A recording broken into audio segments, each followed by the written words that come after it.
It is with much pride, admiration, and thanks that I ask Congresswoman Bachmann to deliver our keynote address. Ms. Bachmann, please.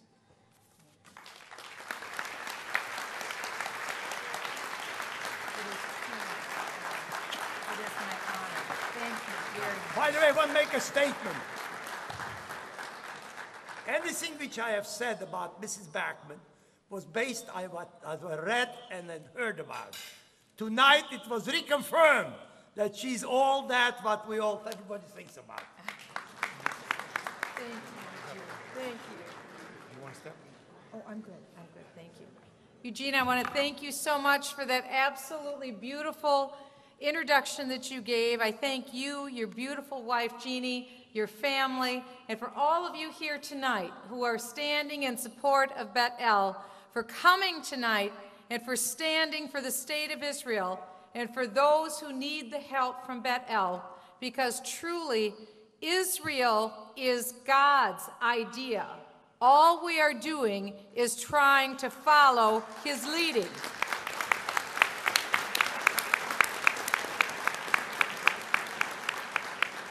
My husband Marcus is here with me this evening, and also our youngest daughter Sophia. She is a college student here in mid-Manhattan, and we have been thrilled to be in this beautiful city, drinking in the beautiful sights, drinking in the beautiful sounds, and drinking in the festivities of the season. And what we were told before we came to New York is that we needed to, in the midst of all of our drinking, to make sure that it wasn't more than 16 ounces when we're in New York City. So we'll try to pay special careful to that. But I truly am honored and privileged to be here with you, to speak with you all this evening, especially given the events of this last month. We have witnessed history once again. And as Israel truly is the navel of our planet Earth, we look to Israel to see the course of human events. And in this last month, as I said, we have watched and again and observed history. And let me also begin by saying Bet El, where Jewish history began and for whom this special dinner is for, must and always will remain a part of Israel.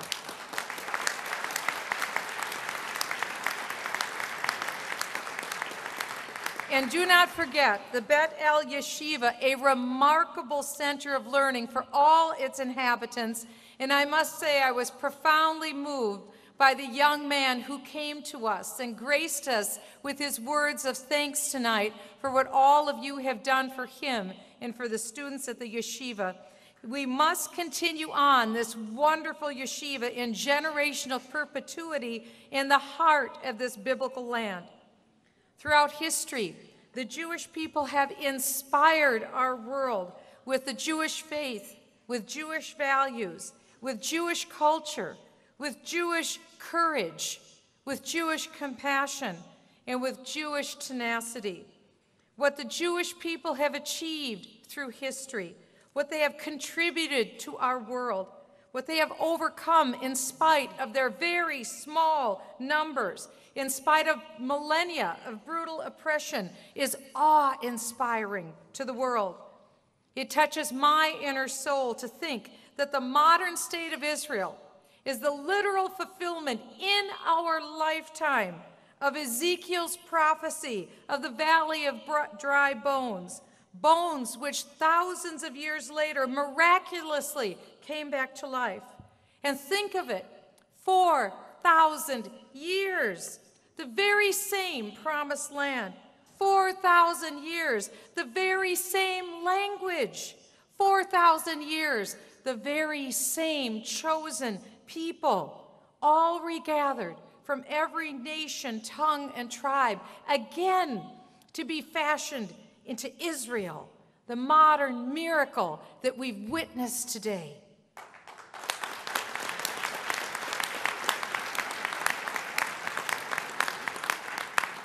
And the American civilization from which we are all blessed rests upon a foundation of laws your Jewish ancestors shared with the world. and that they continue to share with the world today. It's the light of the Torah, you see. The Bible has been the lamppost guiding man throughout the ages, and the Jewish people were privileged to be the keeper of the light of the Torah. In Congress, where I vote, in the Capitol, is a very famous podium. I'm sure you have all seen it when you've watched television, when you see the President of the United States standing to deliver his State of the Union address. It is at that podium, do you know, that the entire circle of the room is encircled with profiles of the various lawgivers throughout all of the ages of the 5,000 years of recorded human history. You can come into that chamber and look about and see the various lawgivers, but only one of the lawgivers whose faces encircle the House of Representatives, only one is given the honor of having his full face in a sculpture. And not only is there only one face where it is the full face in a sculpture, that face is placed across from that important podium. And the Speaker of the House always looks directly into that face. The President of the United States, when he speaks to the nation, always speaks directly into that face. That face is the face of Moses. Because you see, our founders recognized, even in the important artwork in the House of Representatives, that the Speaker, the President, must look into the face of the first lawgiver, and that would be the lawgiver who received the law, the 10 Commandments, from God through Moses. You see, our nation in America recognizes that our law is established upon the law given to us through Moses, the 10 Commandments in America. And our law in America, as the famous jurist Blackstone said, who taught the American founders, Blackstone said in his words that American law is based upon English law, the foundation of which is again the 10 Commandments as given to God by Moses. We can be proud of this American foundation.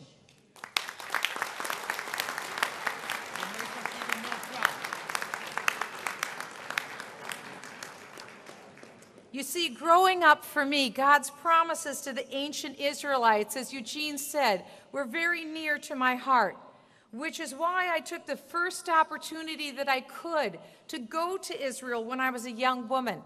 You see, the day after I graduated from high school, I flew on LL Airlines to Tel Aviv, and I went to work, as Eugene told you, for the summer at Kibbutz Be'eri in Beersheba.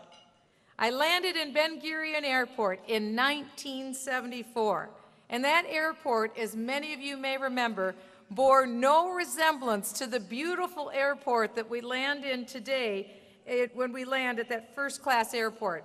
I walked off the airplane outside onto the tarmac. Tables were set up outside. People who were wearing non-Western looking clothing were talking very loudly. I know that shocks you. There were chickens that were flying around when I got off the airplane. Many of you may remember that. It was the first summer of my life when I went to a restaurant and ice cubes were nowhere to be found. Israel was only 26 years old. They had come a long, long way. But for this 18-year-old, no ice cubes was a clear deprivation for me that summer.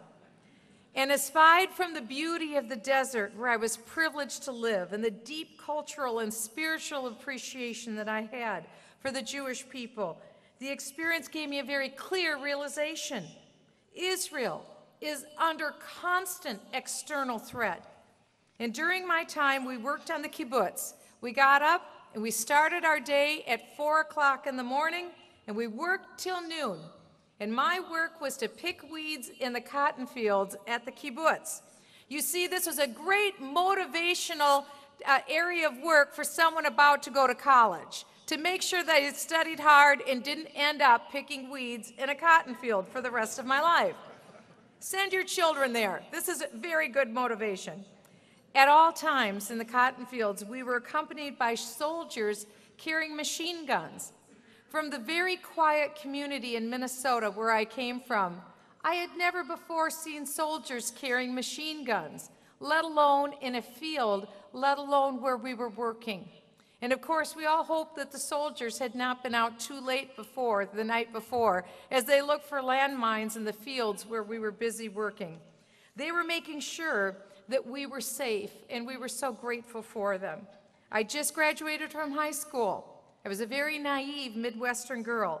I had very little understanding of the complex geopolitical threat that Israel faced on every side of its border. Today, it's 38 years later. Israel faces even greater threats. And if there is one thing to all of us in this room that's abundantly clear from this last month, it is that Israel is in need of America's friendship and commitment now more than ever.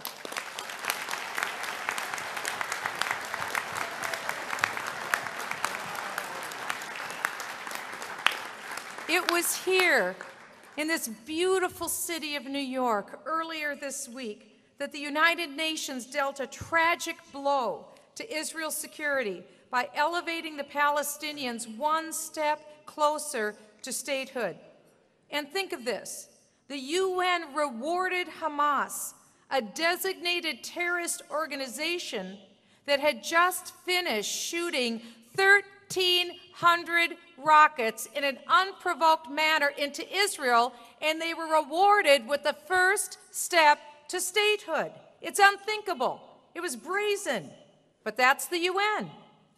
Does anyone doubt the outcome in the UN if they were voting on statehood for Israel this week? The sad reality is that Israel's enemies are committed to the absolute destruction of the Jewish state and the Jewish people. They do not recognize Israel's existence. They are not interested in peace. Consider the words from Hamas Charter. Quote, Israel will exist and will continue to exist until Islam obliterates it, just as it obliterated others before it. Those aren't just words on a page.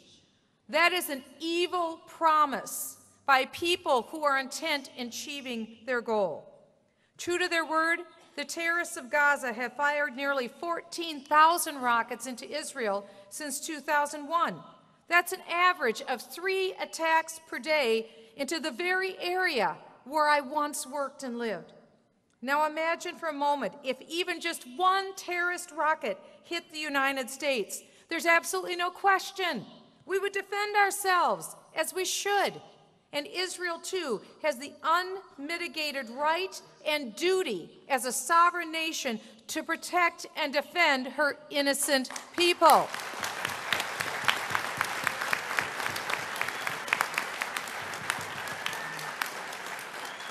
And although a ceasefire is currently underway, make no mistake what these days are.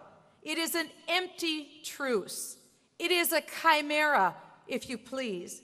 It is buying time for the terrorists to simply regroup and reload with Iranian weaponry for the next round of attacks against Israel. This we know. As history has shown, there are no concessions Israel can make that will satisfy their enemies. Wake up, smell the coffee. Leaving Gaza 7 years ago, which I fervently opposed, we were taking our second oldest son to college. I was with my husband in our hotel room. I was weeping on my bed as I saw Israel leaving and surrendering Gaza, because I knew what would happen. I knew the events of this last month would come about, because I knew what the promises that were being made by those who had entered Gaza. That was supposed to do the trick, you see. Israel sacrificed land, as they were told to do. The promise of peace was at hand. But the PLO failed to give Israel the peace that they had deserved. And despite this reality, the international community, and I must say, with all due respect, it is true, our current administration continues to demand that Israel gives even more and calls on them to concede even more. This is nothing more than foolishness and, in my opinion, suicidal for the state of Israel.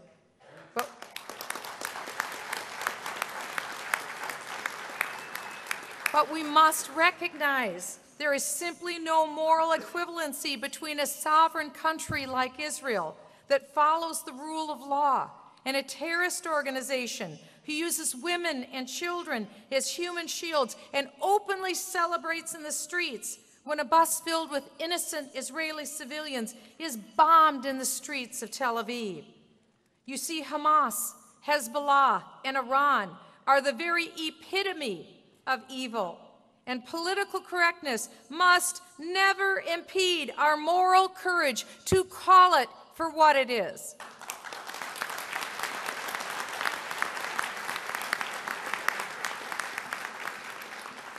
The mischaracterization of the Arab Spring is better described as an Islamic earthquake or a Sharia ascendancy. Benign autocratic regimes have been replaced today with radical Islamists who support Sharia law. Consider just a few examples in the very tough neighborhood in which Israel tries to survive.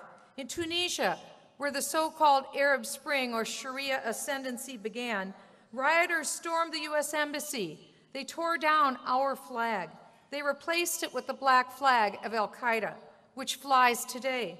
Just last week, the Islamist Turkish Prime Minister Erdogan called Israel a, quote, terrorist state.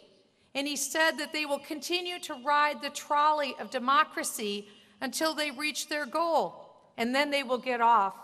All we have to do is listen to what they say. Jordan is under a new pressure from elements of the Muslim Brotherhood who seek to bring down the Hashemite kingdom of Jordan. Lebanon has fallen under the terrorist influence of Hezbollah, and now they become the Lebanese government.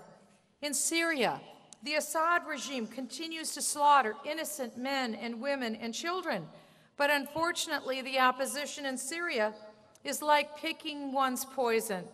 You either pick a butcher or you pick al-Qaeda, Muslim Brotherhood. Egypt is now fully controlled by the violent Muslim Brotherhood, a radical Islamist organization with a stated history of threatening the destruction, certain destruction, of the United States and Israel, and has even called on Jerusalem as their capital rather than Cairo. Iran, truly, without a shadow of a doubt, Israel's greatest threat, is working feverishly to obtain a nuclear weapon, unabated. Unfortunately, the Obama administration has and continues to give Iran the unmitigated luxury of time to continue their illicit mission. I give you this very direct and very sober report tonight because the United States and Israel quite literally are running out of time. This is a moment for clarity, and in standing with Israel and against Iran, because Iran has been perfectly clear. Although sanctions may have somewhat impacted the Iranian economy, unfortunately, they have done absolutely nothing to slow down even Iran's nuclear ambitions. You see, we must realize Iran is on the field. They're suited up, and they're playing for keeps. And unfortunately, the Obama administration doesn't even recognize that the game has started. You see, it's pretty easy to figure out who will win the game if there's only one team on the field. The president of Iran has repeated unequivocally his intention to wipe Israel off the map. If the last 100 years of world history has taught us anything, it is this: when a mad man speaks, listen. The world must listen. 11 minutes after Israel declared her sovereignty, then President Harry Truman did the wisest thing and the bravest thing he could have possibly done on behalf of our nation. He wisely recognized the sovereign state of Israel's existence. You see, we were the economic and military superpower of the world. We were the big dog, and we had Israel's back. and the world knew it and made no mistake. And every president since Harry Truman has unequivocally submitted and affirmed that support for Israel, as we well should. 4 years ago, beginning with his speech in Cairo, June 9th, 2009, the president sent numerous signals that the United States commitment for Israel is anything but certain. 18 months ago, President Obama demanded that Israel recede to her indefensible 1967 borders. We were shocked. And he said this is where Israel should begin her Palestinian negotiations. In my opinion, that is not negotiable.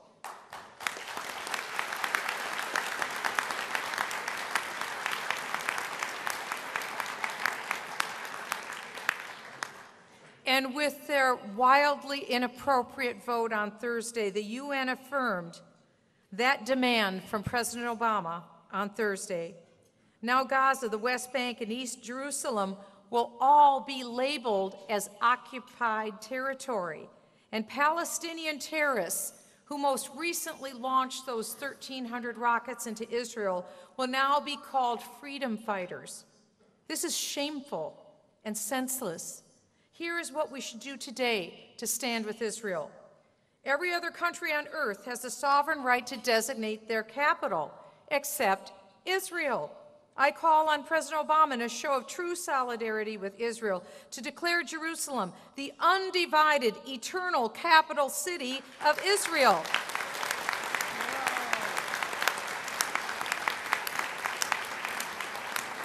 And when he makes that announcement, we already have the final brick in place of the building that will be the United States Embassy, so there's no question. The building will be built, the boxes will be in, the personnel will be inside, and then we'll make the announcement that we're in business.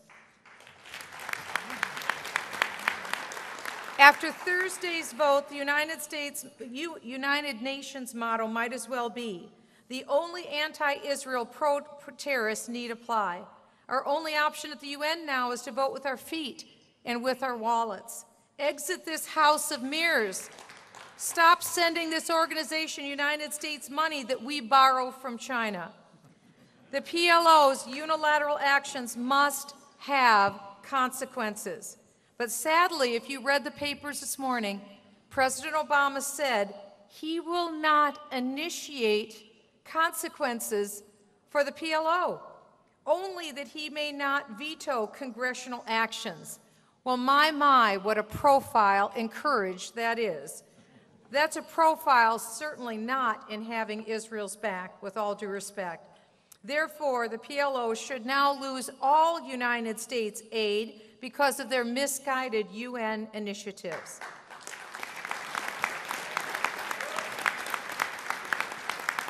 I also believe the United States must demand that this week's UN vote will not now, nor will it ever lead to elevating the status of the PLO in any other international body or agency of the United Nations.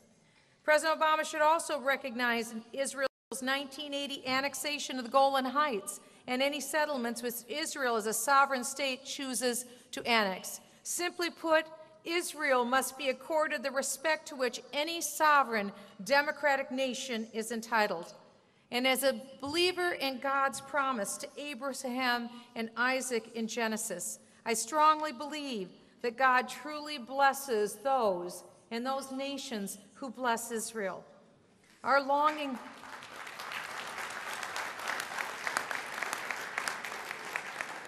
united longing for the rebuilding of Israel was realized in a miraculous way, May 14th, 1948, when Israel was reborn in a day.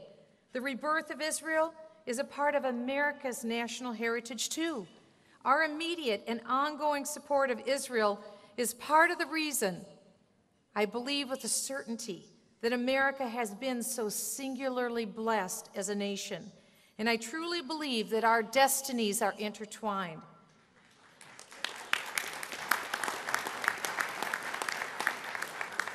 In the nearly 40 years since I once lived and worked in the state of Israel, The world has undergone dramatic changes. Tyrants have fallen. New global powers have emerged. Globalization and the interconnectedness of nations have risen at an exponential rate. Yet the one constant that has continued unabated is the external risk that Israel has faced each and every day of her existence. Israel has never been in greater peril and never been in greater need of American support, because today Israel's very survival is at stake. Now is the time for urgency. Now is the time to demonstrate to the world America's united commitment to Israel's survival.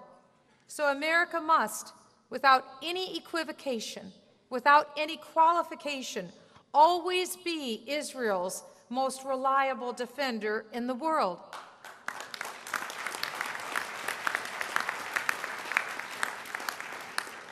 And I encourage each one of us, as God did to your forefathers, to Caleb and to Joshua. He said it, be strong, be courageous. And again he said, be strong and courageous. And further in the chapter, be strong and courageous. Speak out. This is God's land for you. You are God's chosen people, and we can and we must trust him. God bless you all. God bless the biblical homeland of the Jewish people. Be not ashamed. The Jewish state is Israel. God bless you, and God bless the United States of America.